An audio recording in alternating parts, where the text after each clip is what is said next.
Hi hello welcome to creative news. Janasena party మాజీ నాయకులు బొలిశెట్టి సత్యనారాయణ గారు వైఎస్ఆర్సీపీ పార్టీలో చేరబోతున్నారా? పవన్ కళ్యాణ్ గారి లేదా జనసేన పార్టీకి జరుగుతున్నటువంటి అన్యాయానికి ఆయన నచ్చక బయటకు వచ్చారు అని చెప్పి కొంతమంది మాట్లాడుతున్నారు. ఆయన వైఎస్ఆర్సీపీకి వెళతారు అంటూ కొన్ని వార్తలు, ముఖ్యంగా వైఎస్ఆర్సీపీకి సంబంధించినటువంటి కొన్ని ఛానల్స్, వాళ్ళ సోషల్ మీడియా ఇదే చేస్తున్నటువంటి పరిస్థితి కనిపిస్తుంది. దీని మీద ఆయన వెళతారా, వెళ్ళేటువంటి ఉద్దేశాలు ఆయనకు ఉన్నాయా? దాని గురించి తెలుసుకునేటువంటి ప్రయత్నం చేద్దాం. మనతో పాటు సీనియర్ జర్నలిస్ట్ కిరణ్ గారు ఉన్నారు. ఆయన అడుగుదాం. నమస్తే. నమస్తే హరీష్. బొలిశెట్టి సత్యనారాయణ గారి గురించి మొన్న మనం మాట్లాడుకున్నాం. ఆయన బయటికి ఎందుకు వచ్చారు, ఏం చేయబోతున్నారు అనేటువంటిది ఒక రామాంజనేయ యుద్ధం గురించి మాట్లాడుకున్నాం. ఇప్పుడు మళ్ళీ ఈ రోజు సోషల్ మీడియాలో ఒక న్యూస్ ఛానల్ ప్రకటించినటువంటి పరిస్థితి. ఆయన జగన్మోహన్ రెడ్డి గారిని కలిశారు, ఆయన మాట్లాడారు, పార్టీలో జాయిన్ అయిపోతున్నారు అనేటువంటి వార్త. ఓకే, అంటే ఇక్కడ మనం బేసిక్ ఆలోచించాల్సింది ఏంటంటే, రాజకీయ నాయకులు రెండు రకాలు. ఒక రకం రాజకీయ నాయకులు అన్ని రాజకీయ పార్టీల్లో ఉన్నారు. ఒక రకం రాజకీయ నాయకులు జనసేన పార్టీలో ఉన్నారు. జనసేన పార్టీలో మొదటి రకం నాయకులు కూడా లేరని చెప్పం, ఉన్నారు. కానీ బేసికల్గా జనసేననే ఆత్మగా భావించి మొత్తం లోపల అంతర్గతంగా జనసేన అనే భావజాలాన్ని ఆత్మగా భావించిన నాయకులు ఒక సెక్టర్, రా సెక్టర్ ఉంటుంది. ఆ సెక్టర్ ఎక్కడికి వెళ్ళరు. ఉంటే జనసేనలో ఉంటారు, లేకపోతే బయట ఉంటారు. మహా అంటే ఆమ్ ఆద్మీ పార్టీ లాంటి వాటికి, లేకపోతే అప్పట్లో లోక్సత్తా ఉండేది. ఈ డిఫరెంట్ భావజాలం ఇదంతా కూడా. ఈ భావజాలం ఉన్న నాయకులు ప్రోగ్రెసివ్ థాట్స్ ఉంటాయి వీళ్ళందరికీ కూడా. రాష్ట్రం అభివృద్ధి చెందాలి, జనం కూడా అన్ని రకాల అభివృద్ధి ఫలాలు పొందాలి. సో ఒక సెక్టర్ ఎప్పుడు మన మీద ఆధారపడేలాగా, ఎప్పుడు జనం యాచించేలా ఉండద్దు అని ఆలోచించే సెక్టర్ ఇదంతా జనసేన భావజాలం యాక్చువల్గా. ఇవాళ మీరు బొలిశెట్టి సత్యనారాయణ గారి గురించి మాట్లాడుకుంటున్నారు. దానికి కొంతమంది వాళ్ళు ఏం భాష చెప్తున్నారంటే, ఇటు రజనీ, కన్నా రజనీ వెళ్ళిపోయింది, లేకపోతే ఇంకొకళ్ళు వెళ్ళిపోయింది, ఇంకొకరు బండారు అని ఇంకొక ఆయన ఒక ఆయన వెళ్ళిపోయారు. సో అలాంటి వాళ్ళు వెళ్ళిపోతున్నారు కదా, ఈయన బొలిశెట్టి సత్యనారాయణ గారు కూడా వెళ్ళిపోతారు వాళ్ళ బాటనే అని చెప్పేసి మాట్లాడుకుంటున్నారు. మనం ఇక్కడ ఆ బండారు, అతని పూర్తి పేరేంటి? బండారు సురేష్. ఆ బండారు సురేష్ కావచ్చు, కన్నా రజనీ కావచ్చు, వీళ్ళంతా వేరు. వీళ్ళంతా కూడా జనసేన భావజాలం నుంచి ఉత్పత్తి అయిన వాళ్ళు కాదు. వీళ్ళంతా వీళ్ళందరూ ఏదో అధికారం కావాలి, మాకు పలాంది కావాలి అంటే భావజాలంతో కనెక్టివిటీ ఉన్నవాళ్ళు కాదు వీళ్ళంతా. వీళ్ళు ఏదో వచ్చారు, వచ్చిన తర్వాత వీళ్ళ పప్పులు ఉడకలేదు, బయటికి వెళ్ళారు. ఇవాళ వైఎస్ఆర్సీపీ పార్టీ పరిస్థితి కూడా ఎలా ఉందంటే, ఆ బండారు సురేష్ ని పెద్ద నాయకుడిగా ప్రొజెక్ట్ చేసి ఆయన మెడలో జగన్మోహన్ రెడ్డి కండు వేశారంటే జనసేన ఆ వైఎస్ఆర్సీపీ పార్టీ ఎంత దిగజారిపోయింది ఆలోచించండి. అతను ఎవరు అసలు? జనసేన పార్టీలో బండారు సురేష్ అనే వాళ్ళు ఎవరు?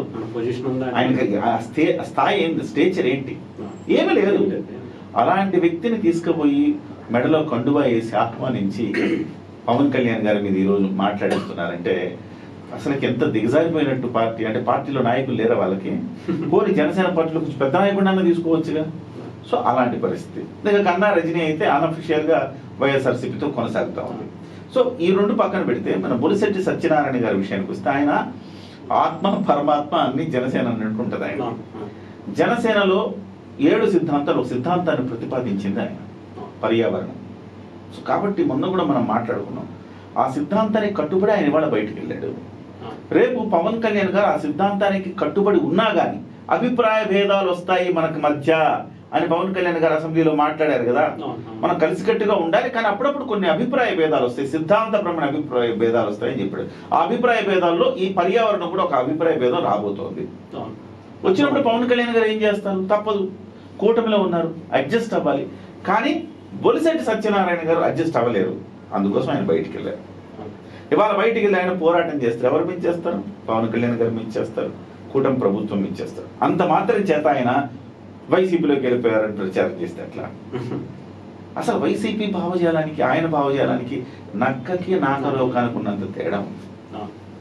ఈ సమాజం కోసం ఏదో చెయ్యాలి, భావి తరాల కోసం పర్యావరణాన్ని మెరుగ్గా ఉంచాలని ఒక తాపత్రయంతో ఆయన వచ్చిన వ్యక్తి. అదే తాపత్రయం పవన్ కళ్యాణ్. వీళ్ళని కలిపింది ఈ భావజాలే. అలాంటప్పుడు ఏదో అధికారం కోసం ఆయన వెళ్ళిపోయి వైసీపీ పంచన చేరతాడంటే ఎంత చీప్ గా ఉంటది. అలా చేరే వాళ్ళు అయితే అధికారంలో ఉన్నప్పుడే వెళ్ళిపోయేవాళ్ళు కదా. అధికారంలో ఉన్నప్పుడే వెళ్ళిపోయేవాళ్ళు కదా ఆయన. సో ఇవాళ బొలిశెట్టి సత్యనారాయణ గారు వేరే పార్టీలోకి వెళ్తారంటే చాలా హాస్యాస్పదమైన అంశం అది. ఆయనకి అణువణువున పవన్ కళ్యాణ్ గారు ఉంటారు, అణువణువున జనసేన పార్టీ ఉంటుంది. కానీ సిద్ధాంతపరంగా కొన్ని సందర్భాల్లో ఆయన నమ్ముకున్న బేసిక్ గా ఆయన జనసేన పార్టీలో చేరకముందు, టీఆర్పీలోకి రాకముందు మొదటి నుంచి ఆయన పర్యావరణవేత్తనే. ఆ పర్యావరణం అనే ఒక బేసిక్ ఒక ప్రిన్సిపల్ కి ఆయన కట్టుబడి మాత్రమే వాళ్ళ దూరం అయ్యాడు తప్ప అంతర్మించి వెళ్ళా. ఇవాళ మరి జనసేన పార్టీ కూడా మీకు పార్టీకి సంబంధం లేదని ఎందుకు ఇచ్చింది? దానికి ఒక రీజన్ ఉంది. ఈయన రేపు పొద్దున్న నుంచి మాట్లాడతారు, రకరకాల అంశాల మీద మాట్లాడతారు, ఈవెన్ పొలిటికల్ అంశాల మీద కూడా మాట్లాడతారు. ఇప్పుడు ఇవాళ మనం ఎట్లా మాట్లాడుతున్నాం? పొలిటికల్ అంశాల మీద సద్విమర్శ చేస్తున్నాం. రేపు పొద్దున ఆయన సద్విమర్శ చేస్తాడు. అది పార్టీ మనిషిగా మొన్నటి వరకు ఆయన బయటకు వచ్చి సద్విమర్శ చేసినా కానీ పూర్తి క్లారిటీ రాదు. కాబట్టి ఆ క్లారిటీ కోసం జనసేన పార్టీ అక్కడ తెంచుకుంది. ఎస్, ఆయన రేపు పొద్దున సద్విమర్శ చేసినా అది పార్టీ విమర్శ కాకూడదన్న ఉద్దేశంతో పార్టీ మొన్న ఆ రకమైన వైఖరి ప్రదర్శించింది. సో కాబట్టి ఈ జనసేన పార్టీలో ఈ రాగ సొంతగా ఆభావజాలాన్ని నిలువెల్లా నింపుకున్న అతి కొద్ది మంది నేతల్లో తమ్మిరెడ్డి శివశంకర్ గారు ఉన్నారు, ఆయన వెళ్తారా? జనసేన అజయ్ గారు ఉన్నారు, చిట్కో చైర్మన్, ఆయన వెళ్తారా? వెళ్ళరు. వీళ్ళెవ్వరు వెళ్ళరు. వీళ్ళకి అభావజాలం అణువణువున నిలువున మొత్తం అదే ఉంది. వేరే పార్టీలో ఉండి వచ్చిన వాళ్ళు కాదు వీళ్ళెవరు. వీళ్ళు జనసేన పార్టీ కోసమే రాజకీయాల్లోకి వచ్చారు, పవన్ కళ్యాణ్ కోసమే రాజకీయాల్లోకి వచ్చారు, పవన్ కళ్యాణ్ లక్ష్యాలు నెరవేర్చడం కోసం రాజకీయాల్లోకి వచ్చారు. అలాంటి వాళ్ళు ఏనాడు కూడా వేరే పార్టీల్లో మనుగడ సాగించలేరు. వాళ్ళ మనసు అంతరాత్మ ఒప్పుకోరు. కాబట్టి బొలిశెట్టి సత్యనారాయణ గారు ఈ వేరే పార్టీకి వెళ్ళిపోతారు. జగన్మోహన్ రెడ్డి ఎంత హాస్యాస్పదం అంటే జగన్మోహన్ రెడ్డి కేసుల్లో కూడా జగన్మోహన్ రెడ్డి గారికి సంబంధించిన వాళ్ళ పేర్లు కూడా ఉన్నాయి. గుద్దుకుంటున్నారు. కానీ ఇప్పుడు సరస్వతి భూములు ఏం జరిగింది? అటవీ అనుమతులు లేకుండా అటవీ భూముల్ని కబ్జా చేశారని చెప్పేసి ఆరోపణ. రేపు పొద్దున ఆయన దాని మీద కూడా కేసేస్తాడు. అడవులు రక్షించడం కూడా పర్యావరణ బాధ్యతగా, రేపు పొద్దున దాని మీద కేసేస్తాడు. జగన్మోహన్ రెడ్డి గారు ఎన్ని అరాచకాలు చేశారో పర్యావరణాన్ని చిదిమేయడానికి అన్నింటి మీద కేసులు వేస్తారు.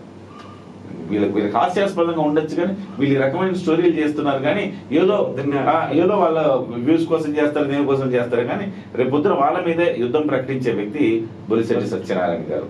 కాబట్టి ఈ జనసేన భావజాలం నిలవలే నింపుకున్న వాళ్ళు ఎప్పుడు ఎక్కడికి వెళ్ళలేరు. ఉంటే జనసేన పార్టీలో ఉంటారు, లేకపోతే స్వతంత్రంగా ఉద్యమాలు చేసుకుంటారు.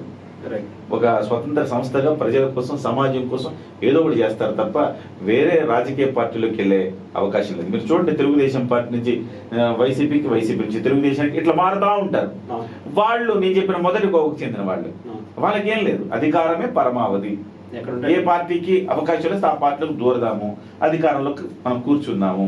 సో ఈయన దగ్గర కోపం వస్తే ఆయన దగ్గరికి, ఆయన దగ్గర కోపం వస్తే ఈయన దగ్గరికి వెళ్దాము అని అనుకుంటారు. కానీ ఆ నాయకులు జనసేన పార్టీలో అతి తక్కువ మంది ఉన్నారు. సో మొన్న వెళ్ళిపోయాడు కదా, ఎవరు? బొండం, కొబ్బరి బొండం కత్తి లాంటి వాళ్ళు, అలాంటి వాళ్ళు వెళ్ళిపోతారు. అతని పేరు పోతిన మహేష్ కదా, ఆ పోతిన మహేష్ లాంటి వాళ్ళు, ఇలాంటి వాళ్ళు. అందుకే పవన్ కళ్యాణ్ గారు ఆచితూచి తీసుకుంటుంటారు పార్టీలోకి. మహాసేన్ రాజేష్ వస్తారన్నాడు. ఎందుకు వస్తానన్నాడు మహాసేన్ రాజేష్? కేవలం అధికార దాహంతో వస్తారన్నాడు. ఇవాళ జనసేన పార్టీలోకి వస్తే ఖచ్చితంగా తనకు ఎస్సీ కోటా మీద ఏదో ఒక పదవి వస్తుందని వస్తారన్నాడు. అవన్నీ పవన్ కళ్యాణ్ గారు గుర్తించారు, గమనించారు, అందుకోసమే దూరం పెట్టారు. సో ఆ దూరం పెట్టిన కోపాన్ని ఆయన ఎన్నికలప్పుడు తీర్చుకున్నారు, అది వేరే విషయం. సో ఇలాంటి వాళ్ళు మాక్సిమం నమ్మకూడదు అనుకుంటాడు పవన్ కళ్యాణ్ గారు. నమ్మిన అతి కొద్ది మంది నాయకుల్లో బొలిశెట్టి సత్యనారాయణ గారు, తమ్మిరెడ్డి శివశంకర్ గారు, ఇలాంటి వాళ్ళు కొంతమంది ఉన్నారు. రైట్ అన్న, థ్యాంక్ యూ అన్న. ఏదేమైనా కానీ మరి బొలిశెట్టి సత్యనారాయణ గారు ఇప్పుడు ఏదైతే సంకల్పించుకుంటున్నటువంటి వైఎస్ఆర్సీపీ బ్యాచ్ అందరూ కూడా రేపు పొద్దున ఆయన ఇచ్చేటువంటి ఆ కౌంటర్లకి, ఆ కేసులకి విలవెల్లాడిపోవడం అనేది ఖాయం అనేటువంటిది తెలుస్తుంది. Thank you.